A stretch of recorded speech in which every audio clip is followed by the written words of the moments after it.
제가 추가적으로 하나 좀 얘기를 드려보도록 할게요. 지금부터 좀 얘기를 드릴 포인트는 물가하고 임금 인상폭이에요. 전 세계에서 지금 세계 1위 국가는 미국이죠. 현재의 대한민국과 지금 현재의 미국 경제 수준의 차이는 미국이 한국보다 몇 년 앞서고 있다라고 생각을 하세요? 대략 30년 정도 앞서고 있다라고 합니다. 그러면 바꿔서 얘기하면은 미국의 30년 전이 현재 대한민국 수준이랑 비슷하다고 보시면 될 것 같아요. 물가는 계속 올라가요. 우상향으로. 근데 우리 임금은 어떻게 돼요? 어느 순간부터 올라가지가 않죠. 이 크로스가 같이 맞물려서 올라갔다가 이렇게 클로스가 돼서 꺾이는 요 교차점 있죠? 이때 시점이 미국은 1990년도부터 미국은 물가는 계속 올라가지만 임금은 올라가지 않았다라고 보시면 될 것 같아요. 미국은 우리나라보다 30년 정도 앞선다라고 얘기를 드렸는데 그럼 우리나라로 환산을 하면은 이게 몇 년이죠? 2020년도.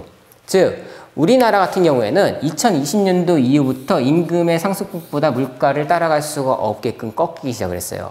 근데 문제는 뭐냐면은 그래도 미국 사람들은 재테크가 일반적으로 투자가 생활화가 되어 있어요. 미국 사람들은 401k라는 퇴직연금에 강제적으로 가입을 하게 되어 있어요. 우리나라로 따지면 국민연금이랑 동일하다고 보시면 될 것 같아요. 근데 401k는 뭐냐면은 미국 사람들의 월 소득의 30%를 강제로 납입을 하는 거예요.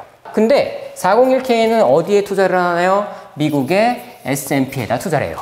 여러분들 간단해요. 미국의 S&P 지표 차트를 30년치를 쭉 펼쳐보세요. 그러면은 자산 가치가 어마어마하게 우상향으로 올라가 있는 걸 보실 수가 있어요. 재밌는 거는 대한민국 사람들과 미국 사람들의 차이는요. 시간이 지나서 월소득의 30%라는 거는 미국 사람들은 30대 때 만약에 예를 들어 월급이 300이었다라고 하면 401k에 강제적으로 90만 원을 납입을 하는 거고 40살 때 월소득이 500이다라고 하면은 30%인 150을 저축하는 거고요. 50대 때 내 월소득이 800이다라고 하면은 한 달에 240만 원씩 강제적으로 납입을 하는 거예요. 그러면 내 소득이 올라가면 올라갈수록 내가 401k에 넣는 노후 자금 자체가 계속 원금 자체가 커져지죠. 원금도 납입 금액이 커지는데 401k 투자하는 곳 자체가 S&P 투자하다 보니까 이 들어간 모든 원금이 자산 가치가 어마어마하게 불어나 버려요. 그러다 보니까 미국 사람들은 은퇴 이후의 삶이 너무나도 편한 거예요. 바꿔서 지금 현재 대한민국 사람들이 하는 방법을 얘기를 드려볼게요. 대한민국 사람들의 방법은요. 30대 때 노후자금 뭐가 필요해? 지금 당장 먹고 사는 것도 문제가 힘들어 죽겠는데 라고 하면서 한 달에 30만 원짜리 연금을 하나 준비를 해요. 40대가 돼도 30만 원을 납입을 하고요. 50대가 돼도 이거를 납입을 하고 있으면 다행이에요.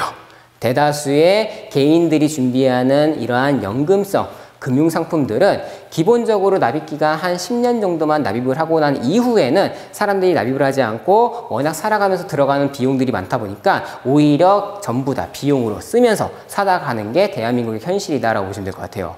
우리나라도 결국에는 현 시점에서 임금이 물가를 따라갈 수가 없는 이러한 변곡점을 지나서 가고 있다고 했는데 미국 사람들은 이 격차를 401k라는 곳에다가 투자를 해가지고 자산 가치를 채웠다라고 하면은 대한민국 사람들은 지금 이거를 첫 번째 부모님 세대는 그래도 괜찮아요. 왜? 부동산 투자를 하면서 이 격차를 채우셨기 때문에.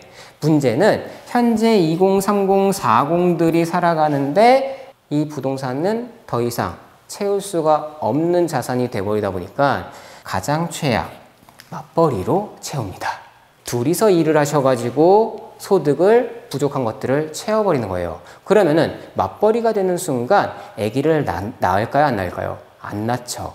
그러면은 아기를 낳지 않게 되면은 경제활동 인구수가 충당될 수가 없기 때문에 노인들은 죽지 않고 오래 살면서 점점 많아지는데 경제활동 인구가 점점 줄어들다 보니까 결국에 그것에 대한 온전한 감당 자체는 세수가 부족해지고 사회보장보험료 재원이 고갈이 되면서 전부 다 계속적으로 우리가 부담금액이 올라갈 수밖에 없는 악순환을 지금 돌리고 있다라고 보시면 될 것 같아요. 결국에 제가 이 내용들을 얘기를 드리는 거는 무언가를 제대로 준비를 하실 거다라고 하면은 최소한 여러분들이 꿈을 잃지 않고 이루고 싶다라고 하면은 그 꿈 이전에 먹고 사는 것부터 해결이 되어야지만 그 다음을 여러분들이 생각할 수가 있기 때문에 재테크는 선택이 아닌 필수다라는 내용을 이제 풀어서 설명을 드린 거고, 대한민국에서 돈은 딱 두 가지다.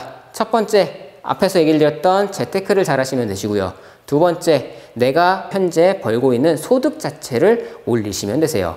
그래서 요즘에 젊은 친구들이 본업소득 플러스 엔잡소득을 많이들 하시는데, 그거는 당장의 소득만 올라갈 뿐이지 이게 평생 할 수 있는 소득이 될 수 없다라고 하면은 이거는 일시방편일 뿐이다. 결국에는 소득을 올릴 수 있는 방법을 생각하고, 혹은 재테크라는 경우에는 내가 일을 하지 않더라도 내가 만들어 놓은 자본소득 구조의 파이프라인이 일을 해서 나한테 돈을 줄 수 있는 그 구조를 만들어가는 것이기 때문에, 결국엔 이 돈이라는 카테고리 안에서 여러분들이 어떠한 방법들을 선택을 한다 하더라도 좀 더 효율적으로, 합리적으로 선택을 하시고 만들어 가셨으면 좋겠습니다. 오늘 수업은 여기서 마무리 짓겠습니다.